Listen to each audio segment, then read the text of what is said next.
1교시 제국주의 열강이 세계를 주름잡다. 산업혁명을 통해 급속한 발전을 이룬 서유럽 강국들은 전 세계로 활동 범위를 넓혀갔어. 이 과정에서 몇몇 국가가 경쟁적으로 식민지를 넓히며 세계를 주름잡는 제국으로 성장했지. 이 시기를 제국주의 시대라고 해.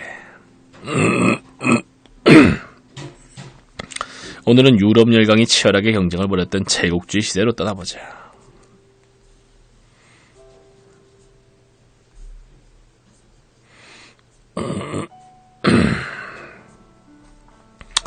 유럽 열강이 식민지 경쟁에 뛰어들다. 선생님, 근데 갑자기 제국주의라는 시대, 제국주의 시대라는 말을 만든 이유라도 있나요? 지금까지도 제국은 많았잖아요. 맞아요. 로마 제국도 있고 페르시아 제국도 있었는데 왕수의 질문에 영심이도 이상한 듯 한마디를 덧붙였다. 좋은 질문이야. 제국이라는 말을 오래전부터 써왔지만 제국주의라는 말은 1800년대 후반에 생겨났어. 영국이나 프랑스 같은 서유럽 몇몇 강대국이 세계 곳곳에 경쟁적으로 식민지를 건설해 나가자 그 모습이 꼭 고대 로마 제국이 무차별적으로 영토를 넓히던 모습을 떠올리게 한다고 해서 제국주의란 말을 만든 거야. 그럼 왜 지금까지는 제국주의란 말이 안 생긴 거예요? 에스파냐나 포르투갈 같은 나라도 예전에 식민지를 많이 만들었잖아요. 아메리카 대륙도 정복했고 이번에는 나선에도 손을 들어 물었다. 물론 아메리카로 유럽인이 진출하면서 많은 원주민이 죽고 아스테카와 잉카처럼 아메리카에 오래전부터 있던 제국이 멸망하기도 했지. 하지만 그 외 세계 곳에서는 유럽인이 그만큼 힘을 쓰지 못했단다. 그러고 보니 그러네요. 왜 다른 곳에서는 힘을 못 쓴 거죠? 이유는 여러 가지가 있어. 아메리카에서는 더운 기후와 그로 인해 생기는 말라리아 같은 풍토병이 큰 걸림돌이었고 1700년대까지만 해도 중국의 청나라나 서아시아의 오스만 제국 같은 나라가 아직 막강해서 마음대로 하기 어려웠거든. 게다가 먼 거리도 커다란 장벽이었어. 해류와 계절풍에 의존해 항해를 하다 보니 유럽에서 동남아시아나 인도와 연락을 한번 주고받는데 몇 달씩 시간이 걸렸으니 말이야. 그럼 전쟁은 꿈도 못 꿨겠군요. 그래, 하지만 산업혁명이 진행된 1800년대 중반에 이르자 상황이 많이 변했지. 증기선이 발명되어 바람이나 해류의 도움이 없어도 바다를 누빌 수 있게 됐고, 그래서 세계를 가로막은 지리적 장벽이 많이 낮아졌지. 또 철강 생산 기술이 급속도로 향상되면서 강철로 만든 군함이 등장했고, 총과 대포의 위력이 크게 강해졌어. 그리고 말라리아나 황열병 같은 전염병에 대처하는 약도 개발됐지. 이게 다 산업화 이후 급속도로 진행된 기술 발전의 결과였어. 최초의 철갑 증기선 네메시스호 1839년 영국에서 만들어진 최초의 철갑 증기선이야. 이외에는 청나라와의 전쟁에 투입돼 혼자서 26척이나 되는 청나라 함선을 침몰시키고 해안 요새를 초토화시켜서 악마의 배로 불렸지. 네메시스호. 그럼 결국 산업혁명이 제국주의의 계기가 됐다는 말씀이시네요. 그렇지. 말하자면 먼저 산업화를 이룬 국가와 이루지 못한 국가의 격차가 엄청나게 벌어졌단 말이야. 예컨대 유럽에서는 먼저 산업화를 이룬 영국이 급속도로 강해지고 프랑스, 독일 같은 국가가 그 뒤를 따라 성장했지. 반면 유럽의 지역의 대부분의 지역은 산업화가 더디어 수백 년 전과 비슷하게 살았어. 산업혁명으로 유럽이 세계에서 압도적으로 잘 나가게 된 거네요. 국력의 차이가 너무나도 커졌기 때문에 자연스럽게 양육강식의 시대가 펼쳐졌지. 힘센 나라가 힘이 약한 나라를 식민지로 삼고 그 나라 사람들을 괴롭히는 일이 지극히 자연스럽게 받아들여졌거든. 그래서 이 시대를 제국주의 시대라고 하는 거란다. 힘이 있다고 약한 나라를 쳐들어가다니 너무하네요. 그런데 힘이 있다는 이유만으로 무작정 쳐들어갔던 건 아니야. 그만한 이득이 있어야지.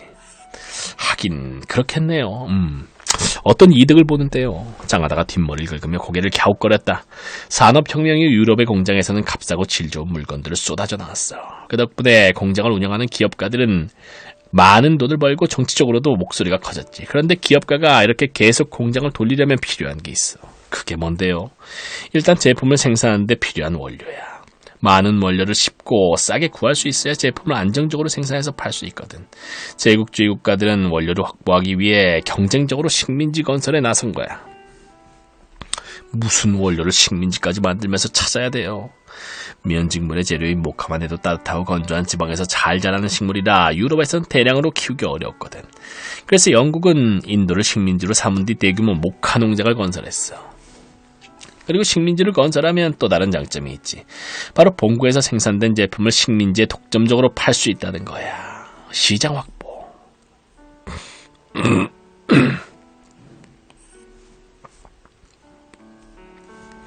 영국은 인도산 모카로 만든 면직물을 도로 인도에 가져다 팔았단다. 인도는 인구가 워낙 많아서 면직물을 살 사람도 그만큼 많았거든. 식민지에서 재료도 구하고 물건도 팔고 완전 일석이조네요.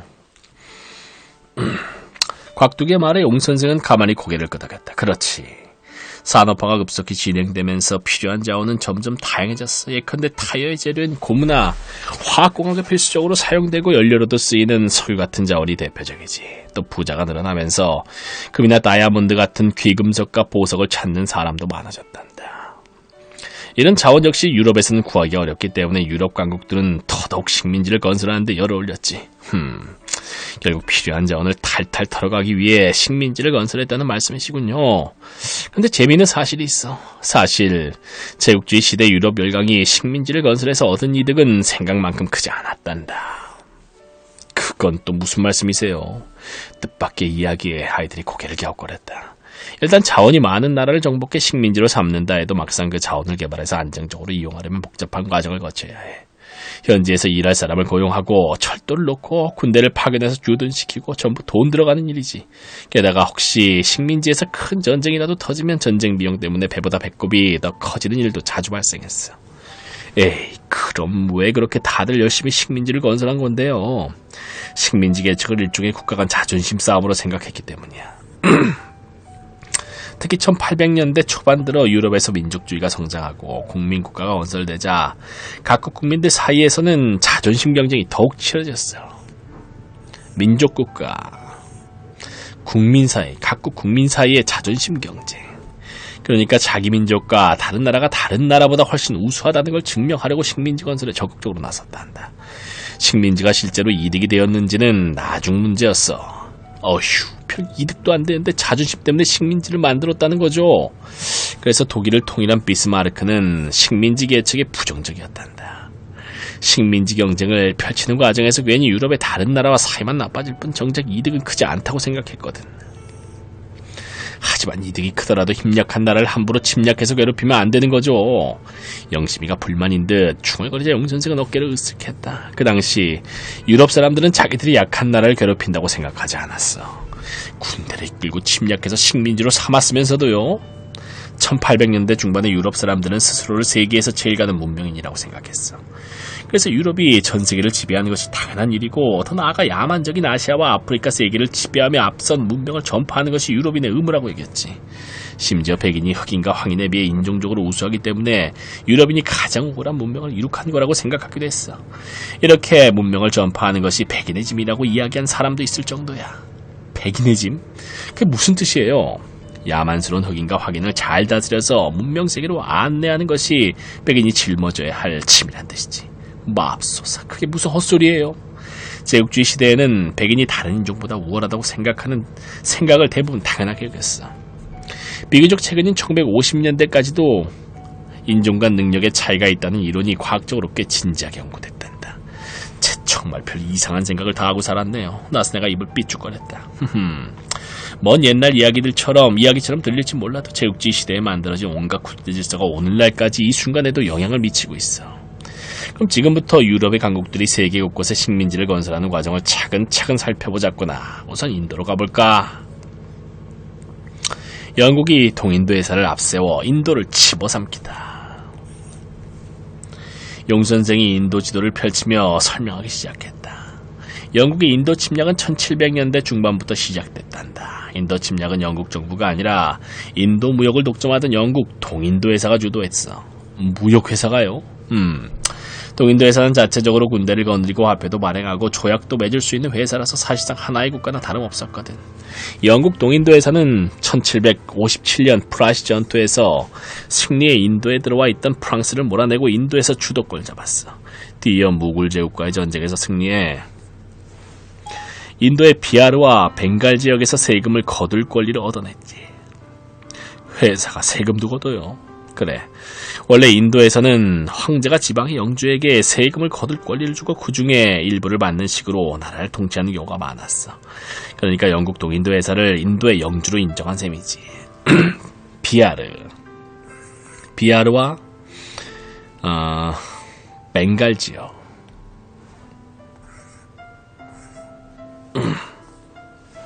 그럼 영국 동인도 회사가 다스린 벵갈이랑 비아르는 어떤 곳이었어요? 비아르와 벵갈 지역은 겐지스강 중하류에 위치해 있어서 땅이 비옥하고 부유했어. 면적도 꽤 넓어. 벵갈 지역의 면적만 해도 영국 본국과 맞먹었고 인구는 영국 본국보다도 많았지. 거참, 한 회사가 자기 나라만큼 큰 땅을 다스리다니. 짱하다가 신기한 듯 눈을 끔뻑였다. 당연히 두 지역에서 거둘 수 있는 세금 수입도 어마어마했단다. 동인도 회사가 자체적으로 계산해보니 벵갈과 비아르에서 거두는 세금 수입만으로도 동인도 회사를 운영하는 모든 비용을 댈 수 있었어. 헐, 그럼 동인도 회사는 완전 대박난 거네요. 영국 사람들은 당연히 그렇게 생각했어. 하지만 실상은 전혀 달랐어. 그럼 계산을 잘못한 건가요? 그건 아니고 생각해보렴. 세금은 저절로 거치지 않거든. 세금을 내는 걸 좋아하는 사람이 어디 있겠니? 세금을 거두려면 세금 낼 사람이 적힌 장부를 만들고 관리를 파견하고 때로는 사람을 보내서 닥달도 해야 한단 말이지. 게다가 전쟁이 터지거나 반란이 일어날 수도 있으니 군대도 파견하고 경찰도 운영해야 돼. 실제로 동인도 회사는 이웃한 인도 영주와 계속 전쟁하느라 해가 갈수록 점점 더 많은 군사비를 썼지. 그러다 보니 결과적으로 세금으로 얻는 수입보다 세금을 걷기 위해 들어가는 비용이 더 많아져 버렸어. 그러니까 배보다 배꼽이 더 커지고 말았다는 거군요. 네이버. 영국 동인도 회사 직원이 인도인 하인들의 시중을 받고 있어. 이처럼 인도에는 자신의 권한을 이용해 벼락부자가 된 영국인이 많았어. 이 무렵 영국에서 네이법이라는 새로운 말이 생겼어. 원래 무굴 제국의 지방 통치자를 가리키는 칭호였는데 인도에서 권력을 이용하거나 부정한 방법으로 벼락부자가 된 사람을 가리키는 단어가 됐지. 약탈을 뜻하는 루트와 힌디어에서 영향을 받은 거래. 새로운 영어 단어가 생길 만큼 동인도 회사 직원의 부정부패가 심했던 거야. 그렇지. 여기에 동인도 회사 직원의 부정부패도 한몫했어. 인도가 영국 본국에서 워낙 멀리 떨어져 있는 탓에 직원의 행동을 일일이 단속하기가 쉽지 않았거든. 갑자기 권력자가 된 직원들은 뇌물을 받고 세금을 제대로 거두지 않는 경우가 많았어. 또 감시가 느슨한 만큼 회사와는 상관없는 개인 무역으로 돈을 긁어 모아서 벼락부자가 된 사람도 많았지. 이래서야 문제가 많았네요. 1770년에는 벵갈에 엄청난 태극이 닫혀서 농민 수백만 명이 굶주리는 사태가 벌어졌단다. 사람이 굶어 죽는 와중인데 세금을 낼 수 있었겠니? 당연히 세금 수입은 급감했고 이 사건으로 동인도 회사는 대박을 내기는커녕 회사 운영조차 어려워지고 말았어. 일단 급한 대로 은행에서 돈을 빌려왔지만 곧 그마저도 갚을 수가 없어 파산 위기에 몰렸지. 하지만 영국 정부는 동인도 회사를 그냥 망하게 둘 수 없었단다. 동인도 회사가 이미 은행에 빚진 빚이 워낙 많아서 자칫하다 은행까지 망할 우려가 있었고 또 수많은 주주도 큰 손해를 볼 수 있었거든. 그럼 어떡해요?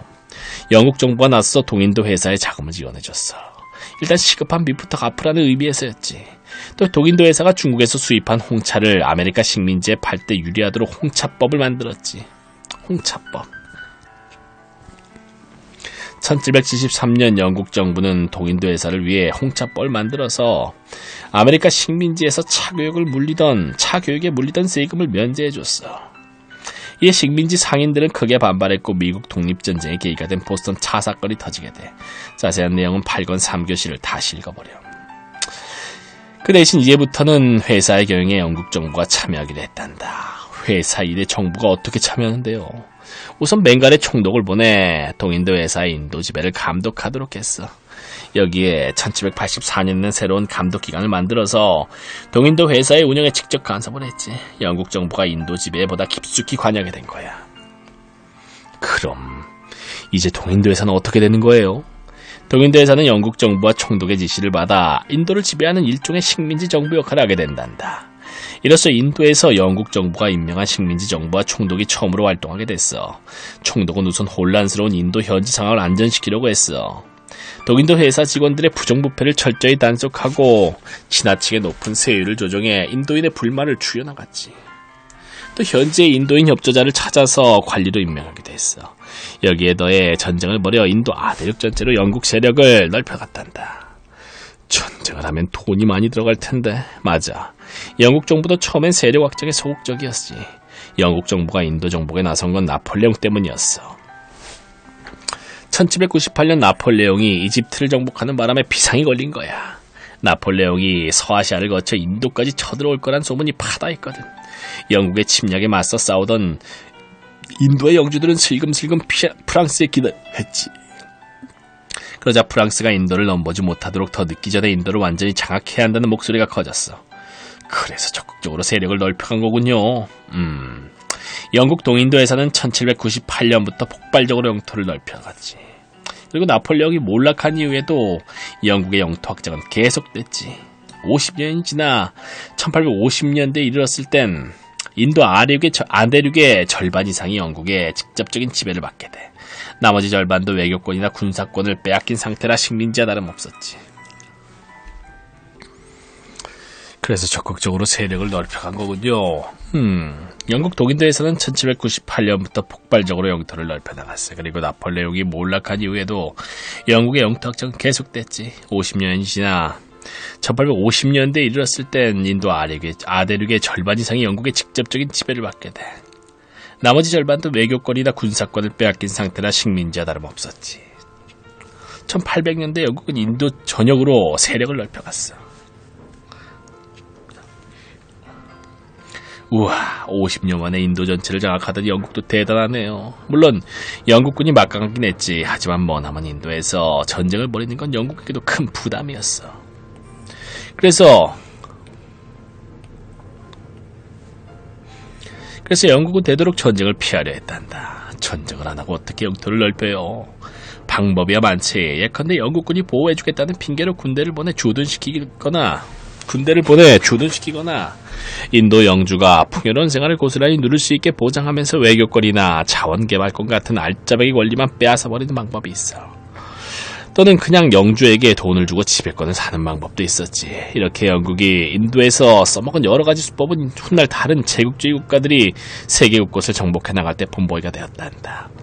제국주의 국가들에게는 영국이 스승이었던 셈이네요.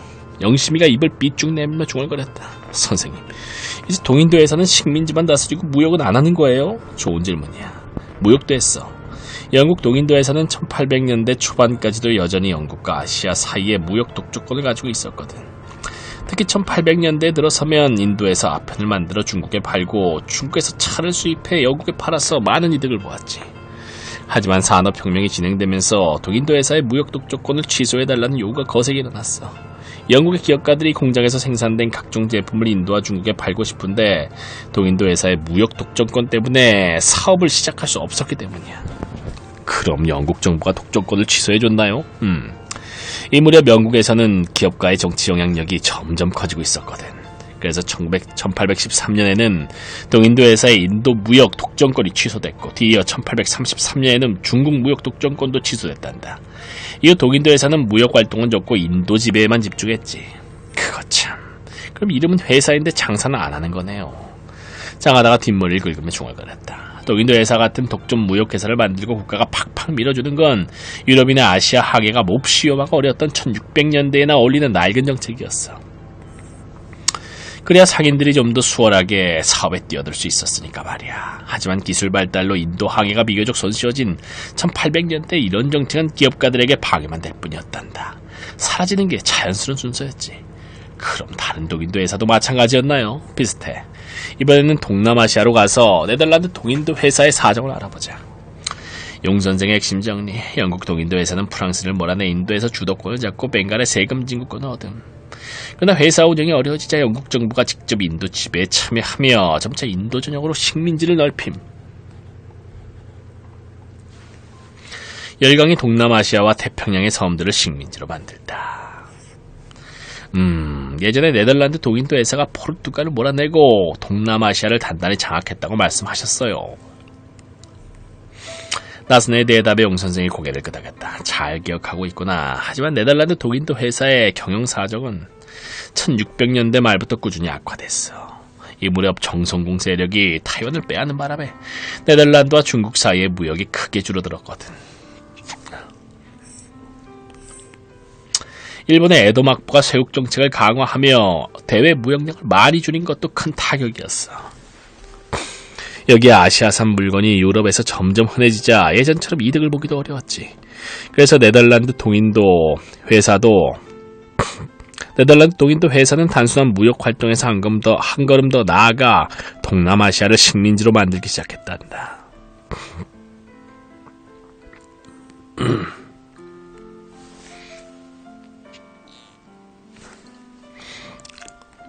영국처럼 땅을 점령해서 세금을 거두려고 한 건가요? 네덜란드의 계획은 달랐어. 사탕수수나 커피 같은 농작물을 대량으로 키워서 유럽으로 수출하려고 했어. 마치 아메리카에서 운영되는 대농장처럼 말이야. 하지만 영국과의 경쟁이 점점 거세지는 통에 그마저도 쉽지 않았단다. 네덜란드 동인도 회사는 1780년에 시작된 영국과의 전쟁에서 엄청나게 많은 배를 잃고 그만 파산 지경에 이르렀어. 쯧쯧, 그럼 이제 영국처럼 네덜란드 정부가 나서야겠네요. 네덜란드 정부는 그러려고 했지. 하지만 그럴 사정이 아니었어. 얼마 뒤 프랑스 대혁명과 나폴레옹 전쟁이 일어나는 바람에 네덜란드 본국이 프랑스의 침략을 받았거든. 네덜란드는 1795년부터 1815년까지 20년 동안 프랑스의 지배를 받았단다. 네덜란드가 이 혁명기에 프랑스의 지배를 받았구만. 1795년부터 1815년 나폴레옹 전쟁이 끝날 때까지. 그럼 네덜란드 식민지도 프랑스로 넘어갔나요? 프랑스가 무슨 수로 동남아시아까지 손을 뻗겠니? 네덜란드가 프랑스의 지배를 받는 동안은 영국이 네덜란드의 동남아시아 식민지를 관리했단다. 영국은 이 기간을 이용해서 동남아시아로 과감하게 세력을 넓혔어.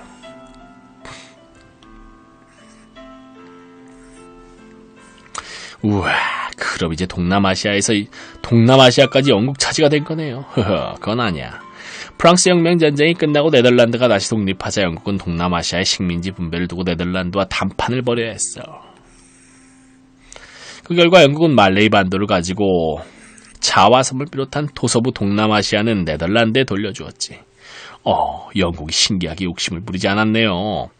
이미 영국은 중국과의 무역으로 많은 이득을 보고 있었어. 어차피 영국 입장에서는 중국으로 가는 길목만 장악할 수 있으면 그만이어서 동남아시아 전체가 필요하진 않았지. 곧이어 영국은 말레이 반도 일대와 보르네오 섬 북부까지 점령해서 인도와 중국으로 오가는 바닷길을 완전하게 확보했어. 이때까지 싱가포르 같은 나라가 새롭게 생겨났단다.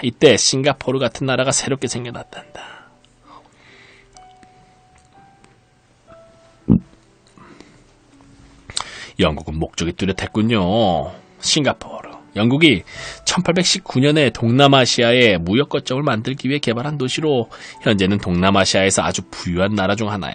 말레이 남쪽 끝에 있어. 싱가포르. 그렇지. 그리고 과거 네덜란드 동인도 회사가 지배하던 식민지는 이제 네덜란드 정부가 직접 다스렸어.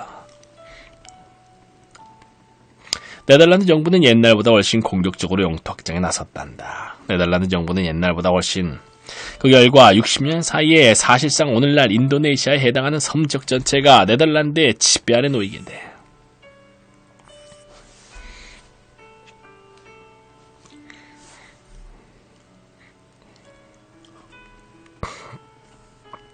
용수 선생은 지도를 짚어가며 설명했다. 그럼 동인도 회사가 다스릴 때랑 뭐가 달라졌는데요?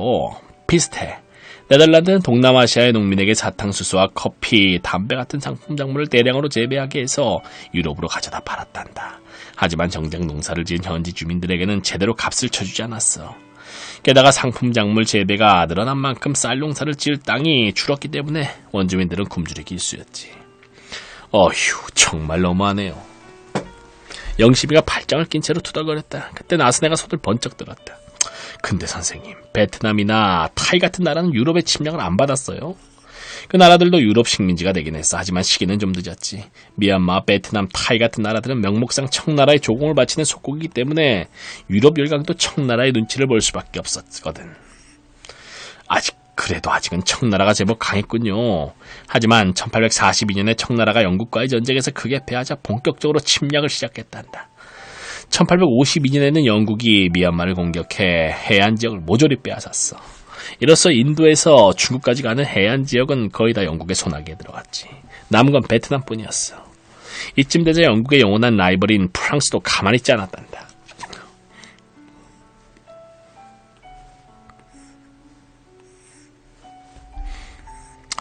예전에 프랑스가 베트남을 공격했다고 하신 것 같은데 나선아가 이맛살을 찌푸리며 말하자고 선생이 고개를 끄덕였다. 맞아. 나폴레옹 3세 때였지. 프랑스는 1858년에 베트남으로 쳐들어가 베트남 남부 지역을 점령했어. 나폴레옹 3세. 1858년 베트남. 그 뒤 30년에 걸쳐서 오늘날의 베트남, 캄보디아, 라오스에 해당하는 대륙부 동남아시아의 동쪽을 모두 점령해 식민지로 삼았지. 그러자 영국도 질세라 미얀마 전체를 점령해 대륙 동남아시아의 서쪽을 식민지로 삼았어. 이제 영국과 프랑스 사이에는 타이만 남았지. 하지만 뜻밖에도 타이는 끝까지 독립을 지켜냈단다. 아니 어떡해요. 타이는 이웃한 나라가 모두 다 식민지로 전락하는 걸 지켜보고는 재빠르게 나라문을 열고 서양의 문물을 받아들여 개혁정치를 펼쳤거든. 영국과 프랑스 역시 직접 국경을 맞대고 신경전을 벌이느니 타이를 두 나라 사이에 완충지대로 삼는 게 낫다고 생각했단다. 그 결과 타이는 동남아시아에서 유일하게 독립을 지킨 나라가 되었어. 타이.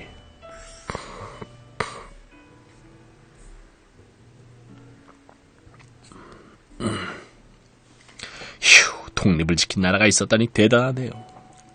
곽두이가 기쁜 표정으로 말했다. 선생님, 그러니까 동남아시아의 노서부는 네덜란드, 대륙부는 영국이랑 프랑스가 식민지로 삼은 거죠. 타이는 독립국으로 남은 거고요. 맞아. 근데 나중에는 여기에 미국까지 끼어들었어. 미국도요? 뜻밖의 이야기에 아이들이 고개를 갸웃했다.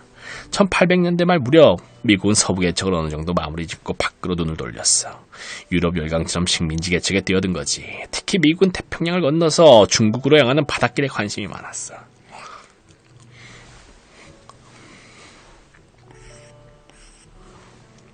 태평양을 거치면 영국이나 프랑스 같은 유럽 열강의 간섭을 받지 않고 중국과 무역을 할 수 있기 때문이야. 그래서 일본과 우리나라의 함대를 보내 개항을 요구하기도 했지. 그러고 보니 한국사 배울 때 조선이랑 미국도 싸웠다고 했던 것 같아요. 신미양요가 미국이랑 싸운 거 맞죠? 신미양요, 1871년 미국 태평양 함대가 강제로 조선을 개항시키기 위해 강화도를 공격한 사건이야. 조선의 격렬한 저항에 부딪혀 실패하고 말았단다. 그래, 잘 기억하고 있구나. 미국은 1897년에 태평양 한가운데 하와이 섬을 정복하고 해군기지를 건설했어. 이로써 태평양 한가운데 미국의 전초기지가 마련됐지. 그리고 미국은 1898년에 에스파냐와 전쟁을 시작했단다. 에스파냐하고는 왜요? 카리브해 북판에 있는 쿠바섬 때문이었어. 쿠바섬은 에스파냐의 식민지였거든. 미국은 쿠바에서 에스파냐를 몰아내고 카리브해를 장악하려고 했지. 그런데 태평양 건너 동남아시아의 필리핀과 괌도